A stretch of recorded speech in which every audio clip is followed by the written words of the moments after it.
আজকে তোমাদের সাথে শেয়ার করব পেখমের প্রি বার্থডে সেলিব্রেশন।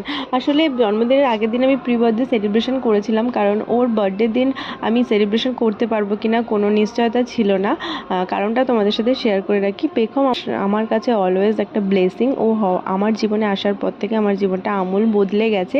আর পেখমের এই থার্ড বার্থডের আগে আমার কাছে একটা গুড নিউজ আসে। আমি একটা ডিপার্টমেন্টাল অফিসিয়াল পোস্টের জন্য এক্সামে বসেছিলাম, আর আমি এক্সাম আর ইন্টারভিউ দুটোই ক্র্যাক করি। টাইমটা পেখমের বার্থডে পড়ছিল, ওই টাইমটা আমার ট্রেনিং পিরিয়ড চলছিল।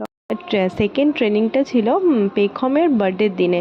তো আমি ওটা কোনো মতেই স্কিপ করতে পারতাম না, কারণ ডিপার্টমেন্টের বড় বড় অফিসাররা এসে ট্রেনিংগুলো দিচ্ছিল। তাই আমি ঠিক করেছিলাম যে আমি আগের দিন একটা সেলিব্রেশন করে রাখবো, কারণ ওই দিনটা আমার ছুটি ছিল। তো সেই জন্য আমরা স্টার মলে গিয়েছিলাম। পুজোরও একটু কিছু কেনাকাটি বাকি ছিল তখন।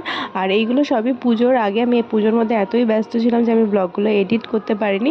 তো ওখানে একটা ছোটোখাটো সেলিব্রেশন আমরা করেছিলাম, আর টুকটাক খাওয়া দাওয়া